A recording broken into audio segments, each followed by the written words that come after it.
You are listening to the HP Outdoors Waterfowl Podcast, episode 48.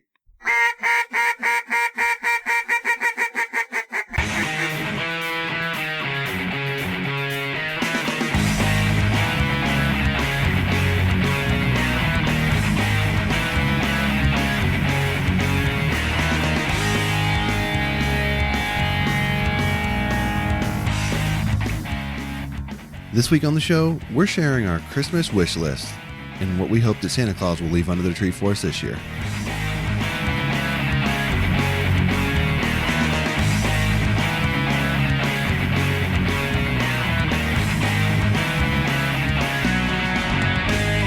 All right, welcome everyone to the HP Outdoors Waterfowl Podcast. We're your on-demand audio source for all things waterfowl and waterfowl hunting. I'm Josh Palm, and if you'd like to check out HP Outdoors, you can do so at hpoutdoors.com. You can also find us on all the different social media sites, Facebook, Twitter, Instagram, Tumblr, all that good stuff. All of our episodes can be found across a multitude of different platforms, including iTunes, Stitcher, all of the major ones out there, so you can find the show that way. If you'd like to reach out to us, you can do so at info@hpoutdoors.com, or you can reach out to us via social media, particularly on Facebook. We've got the HP Outdoors Waterfowl Podcast listeners group. You can request access to that and get in there and chat with all the guys that listen to the show and engage with us on a regular basis in there. And lots of good conversation take place in there. So if you're interested, definitely check us out there. In that group, you can also find my co-host, Dan Harushka. Dan, what is up, man? I tell you what, I don't know what to say about the weather, and it must be El Nino or something, but here we are. We are recording on a Friday night. It is December 11th, almost 10 p.m. Eastern time, and we're sitting at 50 degrees in Pennsylvania. So a little bit different this year. Kind of tough to get in the Christmas spirit, and it's weird dealing with this. Yeah, the weather sucks right now. I mean, that's about the best I can put it. And I take a lot of flack about the whole cold front thing, but yeah, I mean, it makes it really tough. Mid 50s right now, like you were saying. I think we're going to get close to 70 degrees tomorrow here in Virginia, and it's really kind of hurt the fall flight here for us. And fortunately, we've had a 3-week split in our season, so we still have another week to go yet. So I'm holding out hope that we're going to get some cooler weather up north, but it's just not really looking that good. So I think it's going to test a lot of our, patience and our kind of fortitude here this year to see what we can do. And, last year wasn't terrible, and the year before that wasn't horrible, but, we've had a couple pretty poor flight years here recently. So, nothing that we haven't dealt with in the past, but it doesn't make it any more fun, nonetheless. So, it's good to be back. This is our first kind of episode since we went back to the monthly releases for a variety of reasons that we discussed on the last show. So we've got lots of things to cover in this episode, and a lot of things that we want to get to. And, one of the first things that I wanted to mention here kind of briefly, and we don't like to do this and we don't do it often, but when we talked last episode about some of the reasons that we decided to go to a monthly release versus the weekly and the demands that were on us, a couple guys asked and mentioned about Patreon accounts and stuff like that, and just different ways to support the show. And, we don't often bring this up. I think this is only the second time I've ever said this on the show, but for anyone out there that would like to support the show in any form or fashion, you can go to the HP Outdoors website, and on the podcast page, there is an area that you can click on the button there that says donate. And that is an opportunity, if you were to choose to donate to the show and kind of help us out, because it does cost us some money to, have all the stuff maintained on servers and websites and all that kind of stuff. So, obviously, any support that anybody would provide for the show is absolutely appreciated. And, we certainly appreciate anyone who would choose to do that in the future. And for those of you guys that are currently doing it, we do appreciate you guys, and we thank you a lot for that. So if you're interested in supporting the show, there is a way for you to do that currently on the HP Outdoors web page on the podcast page. So A couple other things that you can do if you're interested. We've got a survey that we typically link to our show notes. If you've got some feedback for the show, you can go on there and fill that out. We also got a newsletter group that we haven't really been super active with yet, but that's something that's, we'd like to get more active with when we get the opportunity to do so. So if you're interested in becoming involved with that in the future, you can sign up on the website as well. So, Dan, this season seems like it's just kind of started slow for me. We had a couple days in October to hunt here, and then we were off until mid-November, and we had 2 weeks in November, and then we were off again. So I've had a lot of downtime, and I've done a lot of just kind of searching on the internet and just, looking for different things. And I happened to stumble on something that I thought was really cool, and wanted to bring it up. For whatever reason, I was researching, duck hunting in Arkansas. And through the Arkansas Game Commission page, you can sign up for a weekly, I think it's weekly, update that they provide. So I signed up for it just to kind of see what they send out. And pretty much every week I get an email from the state of Arkansas that talks about all the different public hunting areas and the water levels and the conditions and things of that nature. So it's really cool, especially for a guy that might be coming from out of state or something like that, and you're trying to figure out where you want to go. And, you can get water level updates and all that sort of thing right there at your fingertips before you even, leave your house. So I thought it was pretty cool, and I was wondering and curious if there's other states that do, something similar to this. I don't know, but one thing I did see and I don't know if it was, I'm pretty sure it was Arkansas, but I don't know if it was on that site or just a regular weather channel, but there were such large flocks of birds that it was showing up on a weather radar. And I actually thought, I did see that. Yeah. Was that on that website? No, that was something I saw that on Facebook going across my timeline. I wish we had that. You probably do, but it's like crows or Yeah. seagulls or something crazy. But Sure. anyway, yeah, if your state offers something like I was able to find there on Arkansas, let us know. I'd be curious to check that out and just sort of see what all the resources are out there that they put out regularly. So, what do you say, Dan? We got a lot to cover this show, so I wanna get into it. We're gonna kind of do what we've normally done. We're gonna cover a few news stories. We're gonna cover an HP Outdoors Ask HP Outdoors question. We've got a new retriever training quick take from Barton Ramsey at Southern Oak Kennels. And then we're going to get into the main topic of discussion for this episode. And that is sort of our waterfowl Christmas list and kind of what we've got on our list and what we sort of hope Santa Claus is going to leave for us under the tree come Christmas morning. So I think that'll be cool. And I suspect that we'll get a little bit of interaction from our listener base via social media and stuff like that and see what they got on, on their list. So hopefully this will be a good one that'll generate a lot of discussion and, maybe some ideas for some guys that, are looking for something to have their wife get them for Christmas or something like that if they don't have any good ideas yet. Yeah, I'm already seeing guys from the Black Friday sale already getting decoys showing up at their houses and saying they got 60, 70% off deals. So these guys, they got some sharp eyes out there. They're definitely keeping their eye out. Yeah. It's not like hunting spots. If there's a good deal, a lot of times you'll get a lot of people are willing to share that info. So definitely saw some good deals running across the timeline there. So let's go ahead and get started and start with a little bit of waterfowl news.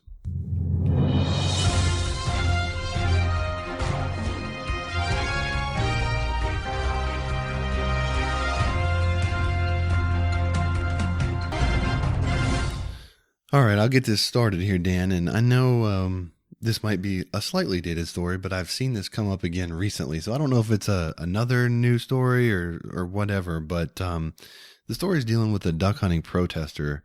And the incident occurred down in Australia while this particular protester was attempting to rescue ducks by wading out in front of hunters. And, I saw this in a magazine recently, but I feel like I've seen a story about this a year or so ago. But ultimately, the person ended up getting shot in the face by a teenager, and the protester was a member of the Coalition Against Duck Hunting, And they actually deemed this lady as the quote unquote victim, although the shooting was ruled an accident. And you know, I don't know how accidental it was. I mean, you stand in front of a blind full of duck hunters, and I can kind of tell you what's probably going to happen, and you know exactly what did happen in this situation. So you just really got to wonder. You know, it takes a special kind of stupid to stand in front of a blind full of guys with shotguns, in my opinion. But hey, you know, that's just me. I'm trying not to laugh because the story I read that, and it's just unreal. Like, what?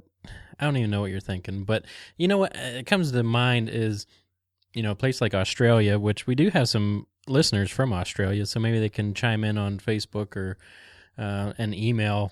But what kind of repercussions happened in Australia from that? You know, did anything, you know, come about just with the, you know, they have pretty strict gun restrictions already as far as pistols and whatnot. So just kind of interested to know if that generated anything. I know that, you know, here in the States, I'm sure it would be all over the news, but I don't know. Man, is that dumb.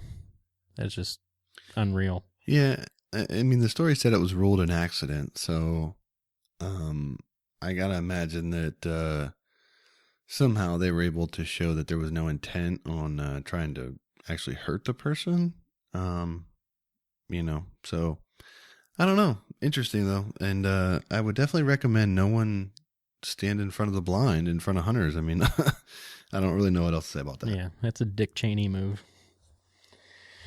Oh, all right. Let me take one here. And I apologize if I butcher the name, but Macaluso in Louisiana, waterfowl folks score big again. So the biologists in Louisiana are some of the top in the nation when it comes to waterfowl.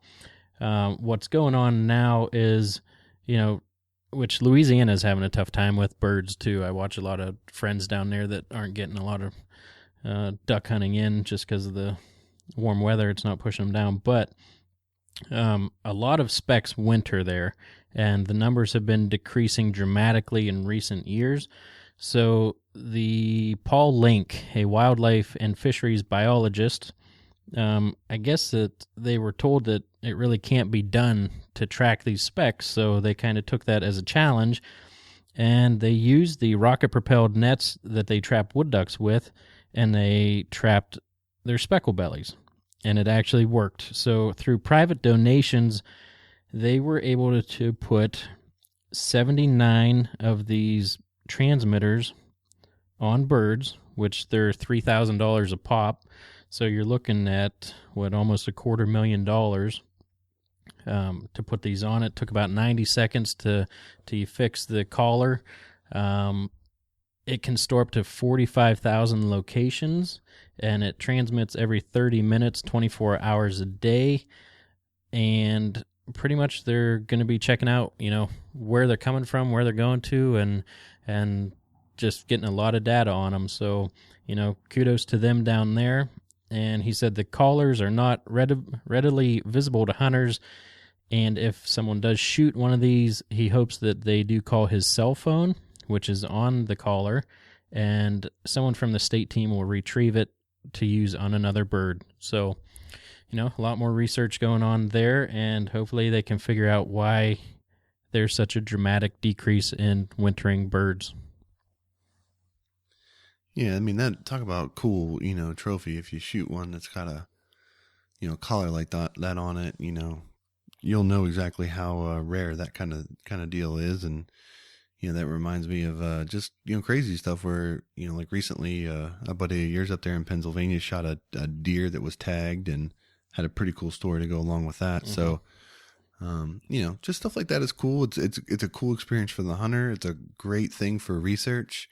So, you know, hopefully guys will do the right thing if they harvest one of them, and, you know, we'll report it and help those guys out. So good stuff. You know, I got another one kind of similar to that area of the country. You know, according to DU, approximately 15 million ducks winter along the Gulf Coast area. And recently polling was done down there that showed 2/3 of the people polled of the Gulf Coast area wanted nearly $19 billion in settlement money from the Deepwater Horizon disaster to be allocated for restoration in wetland conservation efforts. This is a really big deal because the research that DU has shows that 90% of the coastal wetlands lost in the lower 48 states are happening in this region. So it's a critical area as far as coastal wetland habitat and the amount that's being lost. So if they're able to even get a portion of $19 billion settlement allocated towards these programs, it's really going to help the number of the millions of birds that winter in these habitat areas. So just another good good thing for conservation.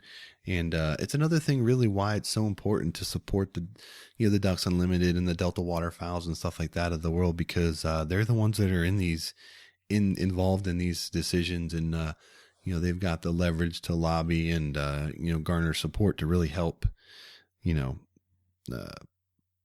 these programs get funding in the right areas and stuff. So hopefully that works out and they're able to do a lot of good work down there on the Gulf Coast. Yeah, I hope they get that settled quick too, because today I think oil closed around $37 a barrel, and it seems like it's going to be going a little bit lower. So hopefully that does get settled. We're 7-year lows in that respect. So hopefully that money is on its way, because it's well deserved. But all right, I'll go on to my last one, which I kind of started with, but talking about El Nino and just how weird the waterfowling has been this year. And it's actually an article featuring Fred Zink and kind of what he does. And he talks about how during these stale times that there's usually still a lot of birds in the areas. But what he does is he'll go to about 12 decoys max. And, obviously he's going to push his AV and X's. They're very, very realistic. But one thing that I found interesting is that he uses a lot of black ducks. And the reason for that is they're known as one of the most cautious waterfowl species, and it can give other ducks the increased confidence to commit into your spread. So I thought that was pretty cool. He also mentions that usually when you have all these stale birds, watch what they're doing, when you're out scouting, and most of the time they respond best to quiet and a very reserved style of calling. So when they're sticking around and they kind of know the area really well, don't be hail calling all day and all night at them, and you should do a little better than your norm. Yeah, no, El Nino is causing a lot of problems and making it very difficult. So, anything that you can do to try to up the odds in your favor, definitely consider it. So, good tips there from Fred, and that's our waterfowl news for the episode. And why don't we go ahead and roll right into the Ask HP question of the week. You want answers? I think I'm entitled. You want answers? I want the truth! You can't handle the truth! And this week's Ask HP Outdoors question is brought to you by Higdon Outdoors. Quality service and innovation, that is Higdon Outdoors. Check out Higdon at higdondecoys.com. All right, Dan, this week's question comes from Justin Lamoureux. Hopefully I'm not mispronouncing that last name. But Justin wants to know, he's hunting a lake that's starting to freeze up, but there's open water kind of out in the middle areas that will not freeze. And he wants to know how you deal with birds that are kind of landing out there on the edge of the ice and sort of out of range, and trying to get to that water that's held open. When I first read this question, it's kind of vague. So in my mind, I'm thinking, it's kind of almost like an outflow coming into the lake, and maybe you have, 70 yards of an opening, which I don't know if that's the case. But that's kind of what I have in my mind of thinking what's going on. We talked about this before we got on the recording here. If it was around this area, we have a couple outflows like that. And, if the rest of the ice is thick enough, we talked about, we don't want to tell people to go out on the ice, but we know where we hunt, the lake's shallow enough to where the ice is thick enough, and you could probably set up and work it that way. But if not, try and a couple of the guys on the listeners group said, pile your decoys at the ice edge and leave a spot closer to you open so they can land, which is, it's good advice, I would say. And also screaming at them on the way in, stay on your call, and you could probably move them in a little closer. I think if the wind is in your face and you have decoys out, probably splitting the difference, then that might be your best chance. If the wind is at your back, I think you might just want to look for a different spot, because if the wind's at your back, you're going to have birds landing out of range. You might get a few in there, but it might get pretty difficult. And like we talked about before we got on, the ice might just be too sketchy for where you're at. So you don't want to, end up being in a bad situation with icy water. Yeah, because, what worries me there is, if you're hunting around that situation and you shoot a bird or a cripple and it gets out near the thinner area, you could get in a real dangerous spot really quickly. So, me personally, I would not do that type of situation.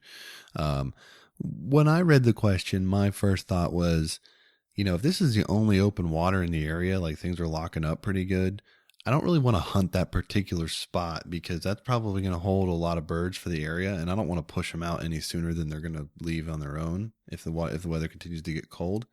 So I would tend to try to locate where they're feeding. When they leave the roost, area, where are they going? Try to get in that field or that spot, and if you can't get it, then try to get a spot in the flight path, kind of in between the two, and see if you can work them that way, larger spreads or something like that, to try to pull some in.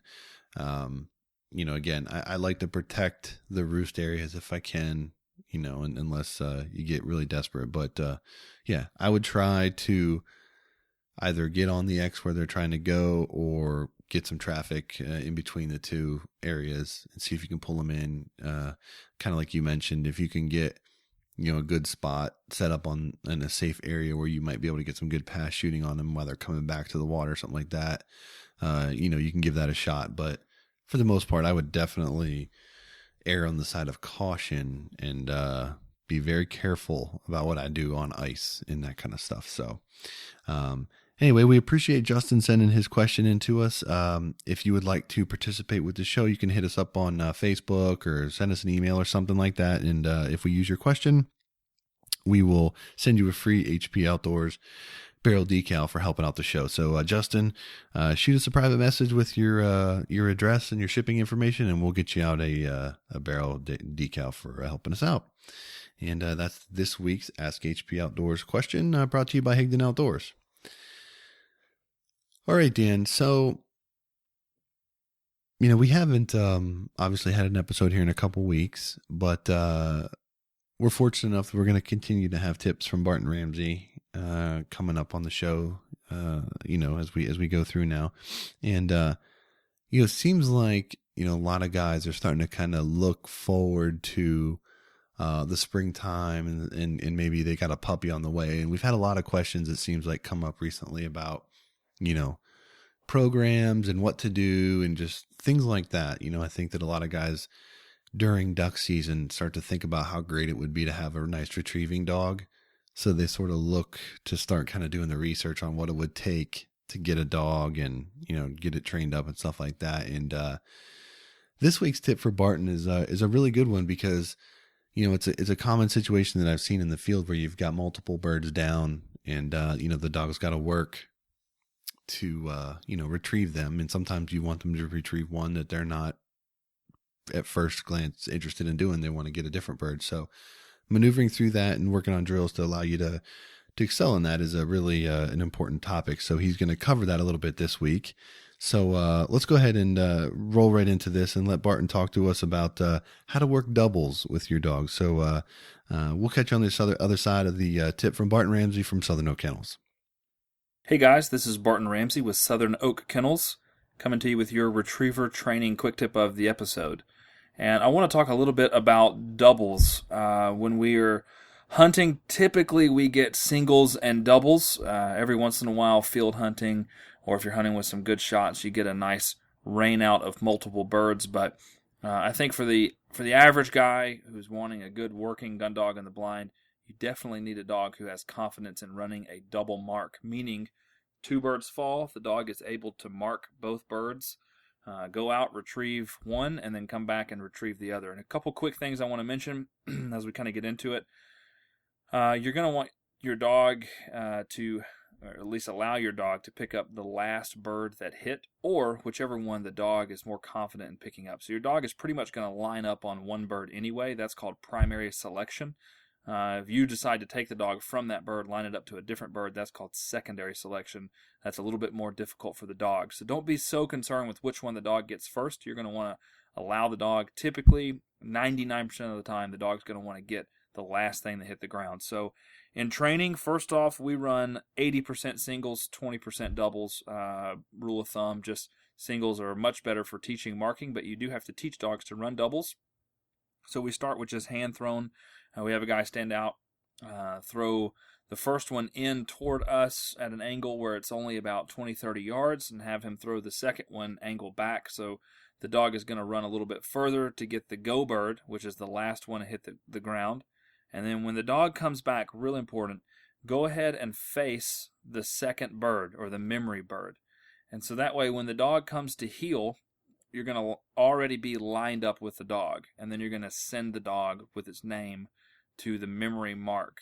It's going to make it a lot easier if you're already lined up. Once the dog has confidence going out and teaching and picking up 2, let me back up. Make sure you have a pretty good amount of distance between these 2 bumpers. And make sure that the bird boy or whomever's throwing for you, make sure that they are in between the 2 bumpers so that they can sort of intercept the dog. Should the dog go out, pick one up, and then try to run and grab the other one. You're going to want to have a pretty wide angle of distance between the 2 bumpers when you first start running doubles. And so after this, we'll do what's called bird and mouth doubles. So the dog is going to run, pick up a single, and come back, line up with the bird in his mouth, and then we're going to have someone or a launcher throw another bird, and then we take the bird or the bumper out of the dog's mouth and send it on the second single. And this sort of sets a dog up for coming back to you and lining up on the next bird. Remembering, hey, this is where we're going to go. And so we'll do bird and mouth singles and then bird and mouth doubles that way. It also encourages a good hold from the dog. And then we'll just start running everything as a single first to encourage the confidence the dog needs. So if we're going to set up a double retrieve with our Versa launcher, what we'll do with the young dog is we'll run a single that may launch from left to right. And then when the dog returns, we'll do bird and mouth. So the dog holds the bumper. We'll run a single that will launch from right to left. We'll take the bumper out of the dog's mouth, send it on the next single. Now the dog has retrieved both retrieves. So it's retrieved to the right and it's retrieved to the left.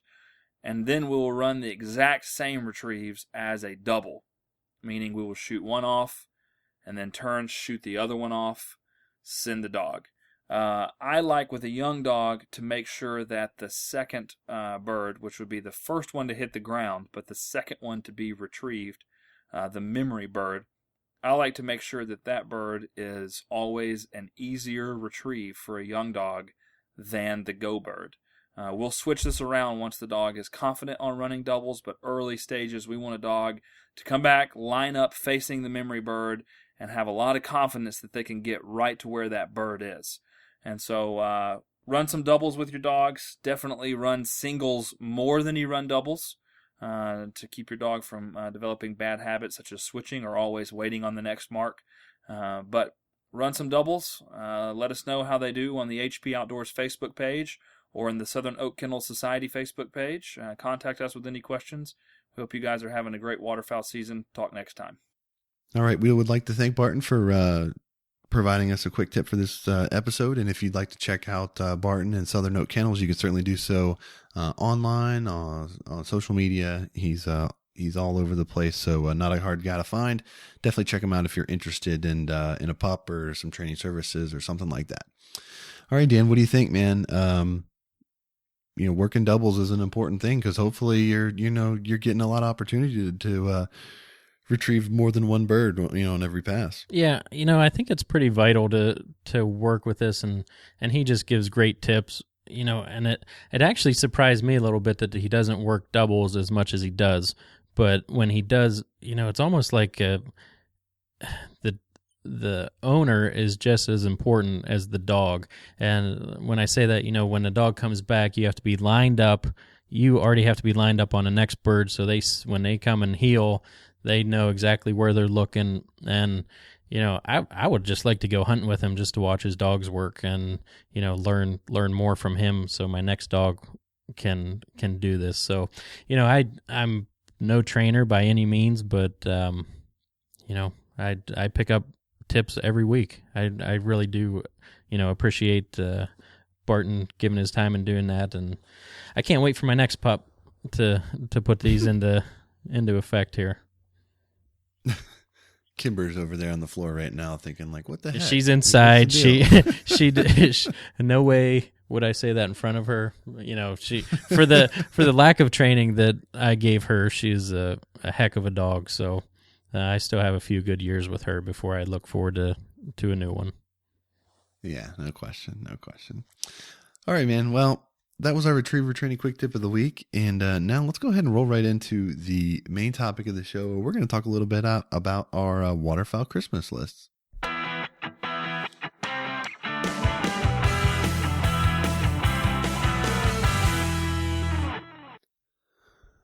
All right, Dan, have you seen the movie Polar Express? I think I fell asleep to it, maybe. Okay. Well, for those of you who have seen it, after you hear my Christmas list, and I'm sure Dan's too, I'm going to grab that bell and hopefully I can hear it ring, because I'm going to need a little help from Santa Claus, I think, to get all the things that I got on my list this year. But, we thought it would be cool to kind of work through this a little bit and talk about some of the things we got our eye on. And, maybe it's something that you could, ask for from Santa Claus yourself, or maybe you got something different that we're overlooking and we'd love to hear from you. So, I feel like we should just kind of go back and forth here, Dan. So I'm going to let you start. What's going to be that first gift that you're going to unwrap under the tree? Well, if it's unwrapping or just wishing I was unwrapping it, but that's probably my whole list, just because I usually buy whatever I want during the year, so holidays are a little lax for me. But anyway, I think my number one, and it's just due to my style of hunting, I really enjoy the thought of having a refuge runner from Rig 'em Right. Having the decoys, having a shotgun on my back, having free hands to do whatever I need to do. It just really fits my style on some of the walks that I make, and I think that's one of the top on my list. I mean, that seems like a pretty realistic goal. Yeah. Right? I mean, yeah. I don't know what those things cost, but I don't think that's that's not like a new auto loader or anything like that. No, so. It's definitely cheaper than my next few. Okay, well that's good. My first one here is I'm quickly realizing that I have an obsession, and it's kind of an issue. It's becoming kind of a situation, I think, for me. And this just happens to time up perfectly with this past week's Foul Friday quick tip of the week. But mine are foam-filled decoys, particularly divers. Pretty open about the fact that I really like hunting diver ducks, and I've been adding to the spread. I've added some foam-filled redheads recently. Got basically a complete Higdon foam-filled diver set. And I just can't get enough of the durability. They just take a beating. You can shoot them. You can do whatever you want to them. And they stand up. They hold paint great.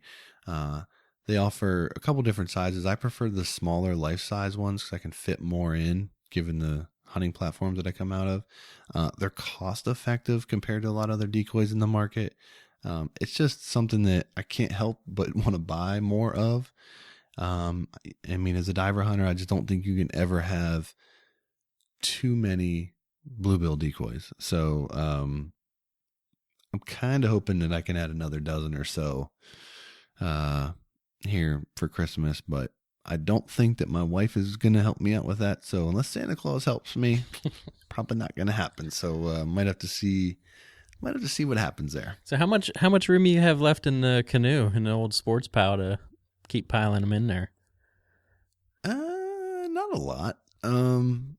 It really depends, man. I mean, last year we hunted with about 4.5 or 5 dozen out of that thing. I think I probably got room for another dozen or dozen and a half or so, but I've got some oversized canvas backs and buffle heads that take up a lot more room. So if I don't take any Canada geese out with me, I can probably fit a few more. But I can get creative with my storage and make it happen. But yeah, I mean, that's the thing. You're hunting, 6 dozen or 7 dozen foam filled divers. I mean, you're not packing those in anywhere. You're getting up there and weight a little bit. So it's important to have a good hunting platform to get them to and out into the field and out of the field. So yeah, we'll make it work. But I'm definitely hitting my capacity. But I'm still going to continue to buy them because there's days when I want to hunt more bluebills. Some days I want to throw more cans. You got to have that versatility. I mean, I don't want to be, just a one-stop shop here. I think my diver duck decoy acquiring is going to begin after Christmas, maybe some after Christmas sales if I can find any. And, I think just hearing your passion for it is really going to drive me to try and get out and do some of that next year. Just because I think, especially with this year, the lack of birds that we had, and we do have some divers around, so I just feel like I'm missing a boat there, so I need to get on that. Here's what I'm going to tell you. I have it on my Christmas list for you to get a diver decoy spread. That's how bad it is at this point. I mean, literally, even in the worst duck hunting years, the worst pushes, like this year we got so far, you can always find a bufflehead to shoot. You know what I mean? Yeah. I mean, you can find a bufflehead. You could find a ruddy duck. You can shoot those things, especially in your area, even on the worst migrations. So yeah, I think I got that on my list for you to get a freaking diver spread. Our last couple conversations have swayed my meter into the need to convert. So that'll be coming up. Maybe Valentine's Day or something like that. I can mix in a few, but all right, the next one, and I'm not really. I don't, and this must go back to the weather or something, because I just don't have. I guess I'm just not in a Christmas spirit yet, to be honest with you. Like I'm not. I don't know, but anyway, going forward, I want to get a single reed duck call. I use a double reed now. I haven't done a lot or any research on what I actually want, so maybe some of the guys in the listeners group can, give me a few ideas. Every caller that we've had on that we talk to, they all use single reed. They have mastered it. Obviously, they won a lot of world championships and whatnot, but just the versatility that it has, I would like to acquire one and really get good on a single reed duck call. So it's funny that you bring this up, because that was actually the next thing on my list was duck and goose calls. Obviously, I wrote that down a little bit ago because I have an update. I actually bought a single reed duck call. Merry Christmas. I recently picked up a zinc, nothing but green, single reed acrylic duck call. Got it. I bought it used. Got a good deal on it through Call Trader on Facebook. And it's definitely an adjustment. I've only had double reeds up until this point, so it's an adjustment, but I will say that, I do like it, and I just need to get a little more comfortable with it. But I still don't think I'm necessarily done in the duck call game. I think I might, I still got in my heart somewhere that I need an RNT. So, I'm going to be, keeping my eyes open for that. And, I also got another goose call on my list that I'm interested in. I'm interested in the, Zinc Nightmare on Stage. I think I'm kind of interested in it in the maple. I've got the Naughty by Nature in maple, and I really like it. It's their short call, high volume, really fast, great sounding call in my opinion. I think the Nightmare on Stage would be a nice complement to that because it's the longer bore, deeper honks. Great for resident geese, hunting over water, things like that. So I really think that that's probably going to be my next goose call purchase. But things come up. There's a couple other ones kind of that I have my eye on, but that's the front runner for me right now. I was gonna say, so your OCD has you straight zinc on your lanyard now, huh? Yeah, I mean, I've talked about this in the past. I'm self-diagnosed with OCD, and I'm weird. I like having all the same brand of calls on my lanyard for whatever reason. I like having the same branded decoys when I'm hunting. I like having the same branded camo. I'm just dumb like that, I guess. But fortunately enough, the zinc calls sound pretty good. I don't really have any complaints with them. But, hopefully I don't have to switch them out for like a completely new field-proven lanyard or, R&T lanyard someday. I guess that wouldn't be the worst thing in the world. But, I need to stop spending so much money on duck hunting stuff. It's catching up to me, I think. I tell you what, I did see, and I forget, it was after the last duck calling championships, but someone went into someone's basement and his man cave, I think it had... Yes. Oh, did you see that? It was like two... I did. 2 shelves.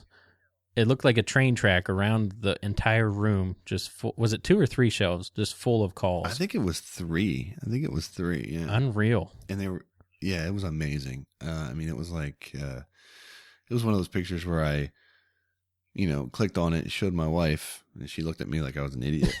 Why anyone would ever do that? But I'm like over there, doing air kicks in the living room because I thought it was so awesome.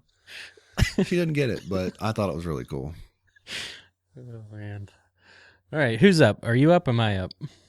I think you're up. I just piggybacked off of your other one. All right. The next one, which I would like to get here for Christmas, would be insulated Gore-Tex bibs. And the reason I say Gore-Tex, I don't even need insulated, but Gore-Tex bibs, once... I'm banking that we're going to start getting some snow. So, when we start field hunting honkers, when we really get into that, just kneeling down in snow and instead of getting wet legs and, really trying to stay comfortable in the field, I think that is my next approach. So Gore-Tex, whether it be just any off-brand or, Sitka. Oh, don't give me Come that. on. I'm sure it'll be Sitka. So... Yeah, for anyone who doesn't know, Dan has a complete obsession issue with Sitka gear, which is great. I mean, Sitka gear, in my opinion, is the best camouflage on the market. But the guy's got issues. Let's just say that. But yeah, that's a great choice, and it's really funny how our lists are running together here. Although we didn't do this on purpose, mine are also a pair of bibs. But unlike you, I'm not gonna go I'm not gonna go Gore-Tex. I'm gonna go with a Carhartt set of bibs, simply because I don't field hunt very much anymore. Most of my hunts are done over water, and I just can't see having a Gore-Tex pair of bibs that I'm gonna use once or twice a year, at the most. So I'm going to go with a Carhartt set of bibs. That way I can use them to shovel when I'm out shoveling the driveway, use them when I'm hunting in the duck blind or whatever. And they'll serve my purpose well and save me a couple $100 in the process. So going to go Carhartt. Can't go wrong there. No, I have 2 pairs of insulated Carhartts, and that's usually what I use in the, cornfields and, just depending if I can stay dry or stay a little bit more comfortable on those cold days, then I'm going to try and do that. So that's my reasoning. But well, and I mean, you hunt fields a lot, right? Right.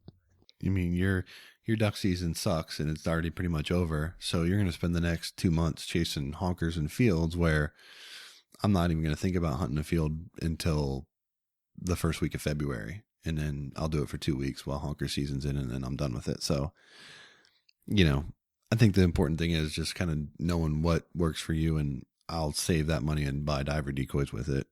Just send them up to my house for my new spread. so they can just sit in your garage? I don't think so. I'm actually going to put them to use down here. So what else you got on the list, Guy? All right. So I don't even know if you know this, but since I was little, my dad started me a kind of a pocket knife / regular knife collection.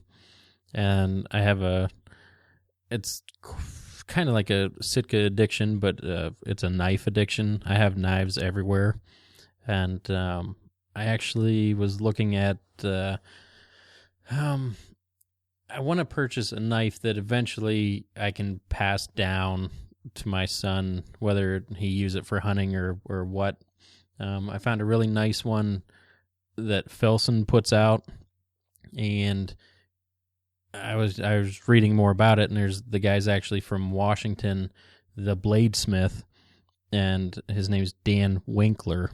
And I started looking through his website, and I showed the wife the other day. She was a little put off by the amount that the blade was, but really solid bladesmith, knife maker, and that's the next thing on my list. So if you have any free time, check him out. It looks really cool. He makes a ton of hunting axes and all kinds of things that are super cool. But that's the next one on my list, and it makes me want to become a bladesmith in my lack of free time.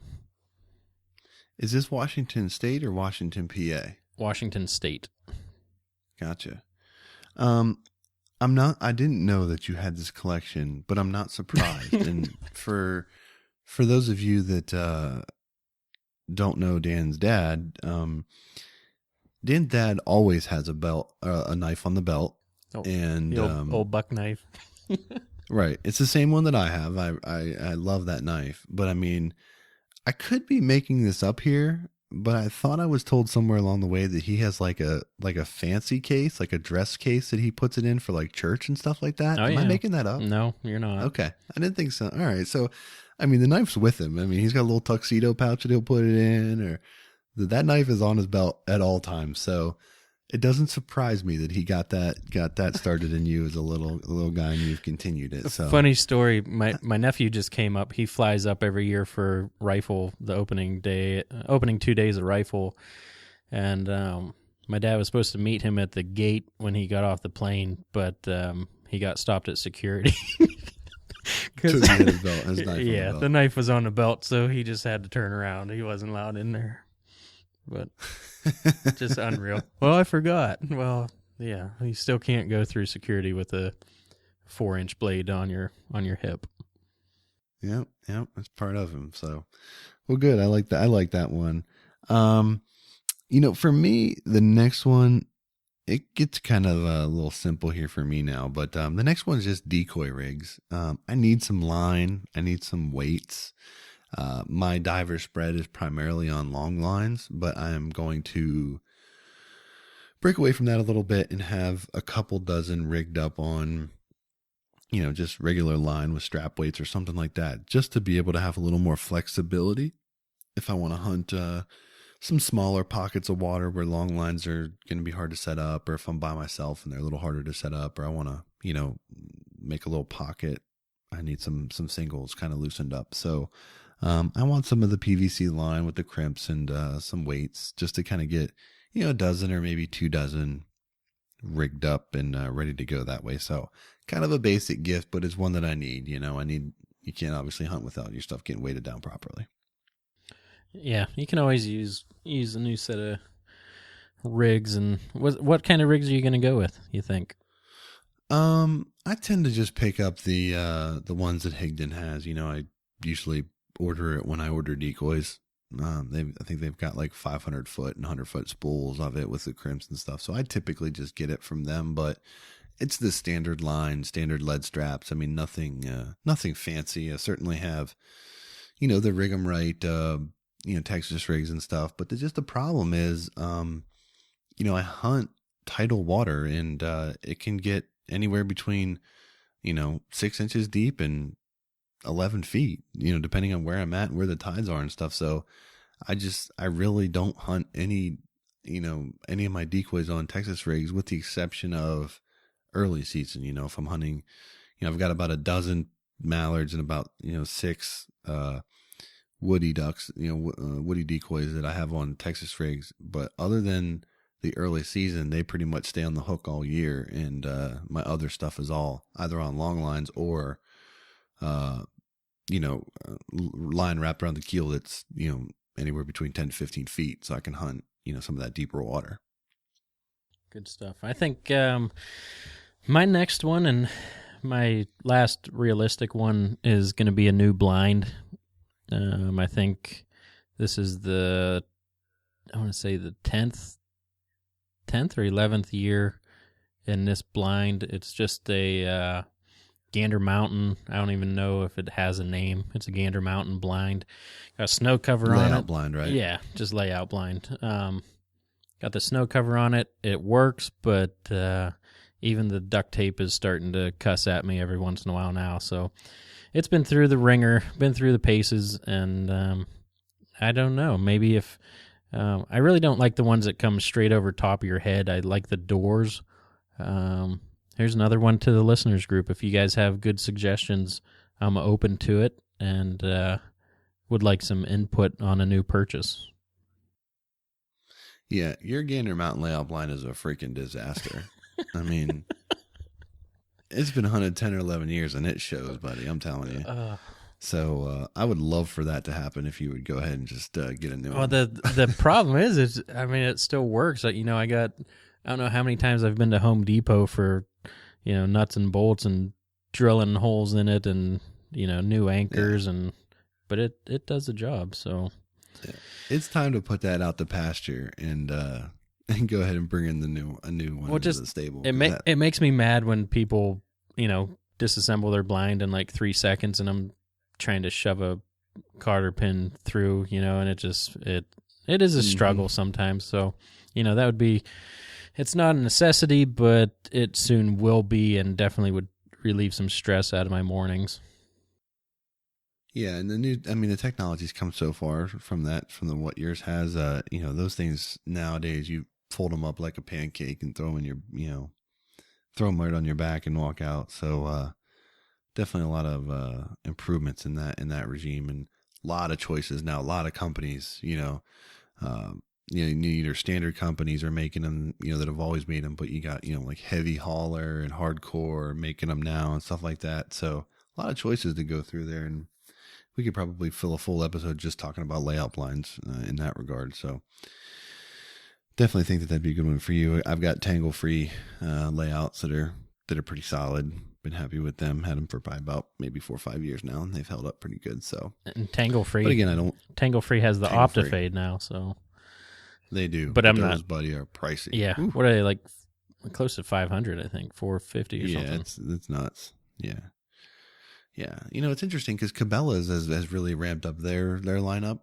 Same with Rogers Sporting Goods, have really good lineups, cost effective, and they're made by one of the big manufacturers and then just branded under a different name. Yeah. And I tell you what, there's so many that come with a free snow cover now. I don't think I'd ever buy one without a free snow cover, because you're looking at another $70, $80. At least, yep, yeah. And then, if you happen to buy one that, is like a universal or something like that, it doesn't really, you got to get one that's like perfect for your blind, or it's just going to be frustrating. Right. You know what I mean? Yep. So, definitely a good thing to keep an eye out, I think, when you go that route. I got 2 more things on my list, Dan, and both are pretty reasonable, I think. The first one for me is more motion decoys. One, so I can just kind of rub that in your face, but 2, because they're effective. And I've added a new spinning wing decoy to my spread this year. It was a Lucky Duck HD. Been very happy with that so far. But what I'm looking also to add is a Higdon. I think they're called like the Pulsator or whatever. It's the butt up bubbler mallard.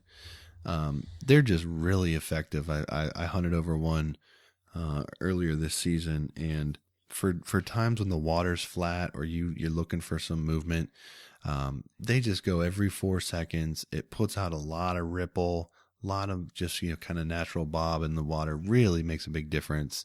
So I think one of those is going to be added to my spread here in kind of short order. I would love to use any of those. What about now? How about like one of the splashers? Kind of sit on the water, the wings hit the top of the water, splash, throw some water around. Do you have any interest in those? No, like the Wonder Ducks and stuff like that? Yeah. Yeah, I've hunted over Wonder Ducks. I'm sure they're effective, but personally, I just don't care for them. They kind of spin around in a circle that seems a little unnatural to me. But they definitely throw some motion and throw some water out. I got to thinking about this, Dan. What does the state? It just says any decoy that's aided by a power source or something like that. Yeah, is that what it is? Just no battery powered decoy. Battery powered. Because I know they make those little discs that you can put in the water, and they vibrate and puts out ripple, stuff like that. Yeah. I just didn't know if it had to, if that's still considered a decoy. Yeah, I think you'd be fine if it was, magnets or whatever. Might look into that. Maybe get a butt up decoy on top of one of those and let it quiver. Yeah. Be interesting to look in. I mean, that might be, kind of towing the line a little bit, but hey, worth it if it works, if it's legal.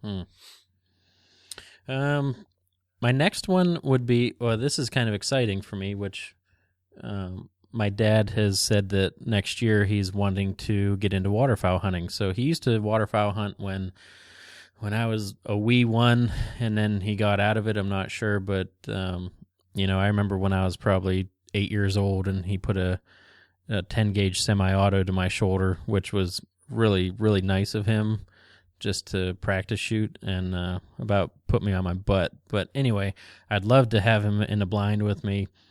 Speaking of having him in a blind, we kind of co-own our duck boat at the moment, and I would like nothing more than to upgrade that to something a little more spacey, a little more comfortable and solid. So I don't know if that's kind of a far-fetched Christmas list, but before next year, I'm hoping to, maybe get close to a 16 or 18 foot boat, and maybe I can haul my diver spread with it.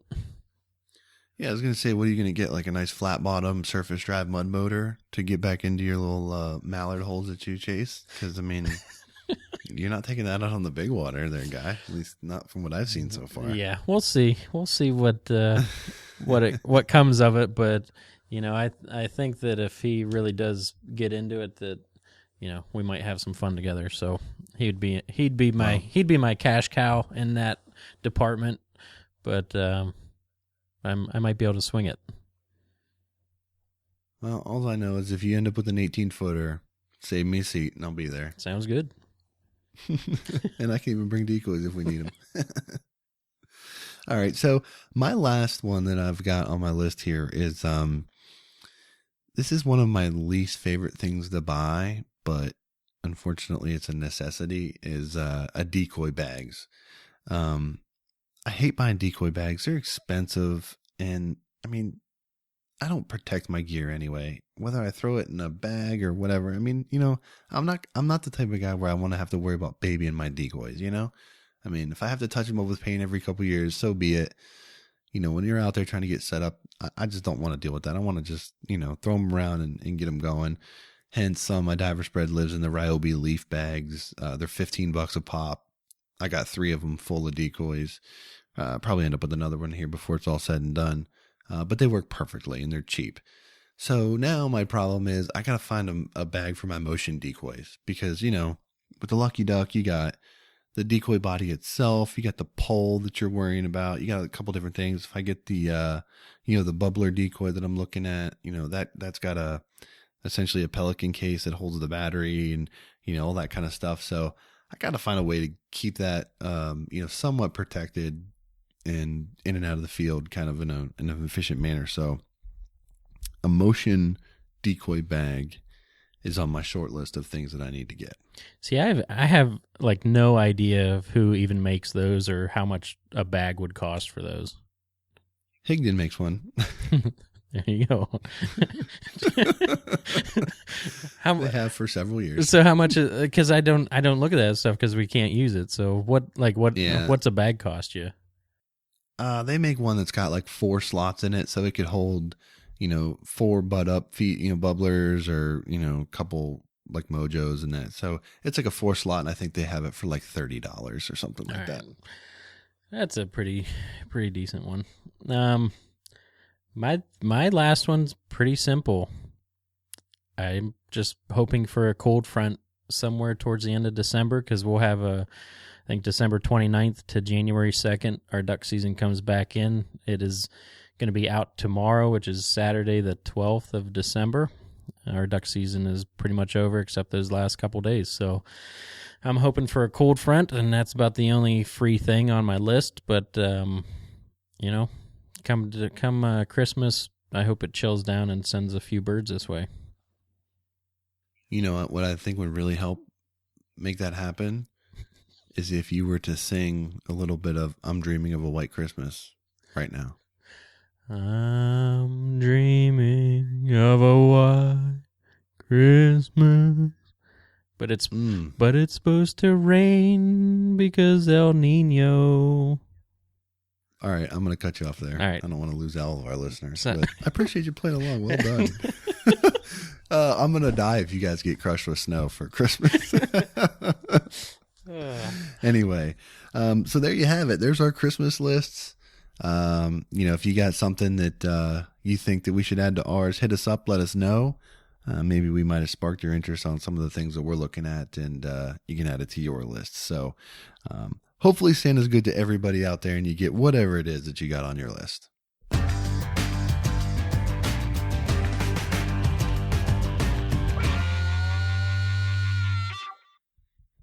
All right, Dan, we got another one here in the books. This is obviously the first of our monthly release, and we'll go away here for a couple more weeks. So between now and then, we've got Christmas, we've got New Year's, got a lot of hunting to do.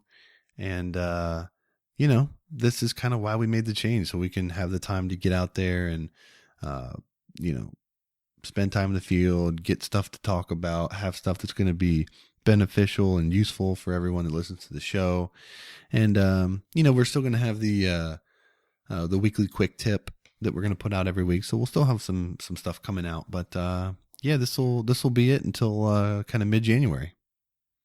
Yeah, we, like you said, we'll still have the Friday quick tips. Next episode will be in 2016, which is crazy to think about. I think I'd speak for you in saying, we appreciate the participation and the emails and the calls and everything we get. It's been just a really super cool experience to be on this end of it. So, we appreciate it. And, I say it very genuinely to, make sure that you have a safe hunting season the rest of the time you're out. And, once it gets into November, December, make sure you're wearing your life jackets, everything like that. Be safe, have fun, keep sharing all your pictures and stories with us. It's really cool to share a passion with so many people. Yeah, indeed. I agree with you there. And, we want to make sure that, everyone does realize that we appreciate the support, and we hope you guys have a Merry Christmas, a Happy Holidays, enjoy the time with friends and family, and enjoy time in the field. Obviously the weather is not ideal everywhere, but hopefully in your neck of the woods you're figuring out a way to get it done and put some birds on the ground and some food on the table.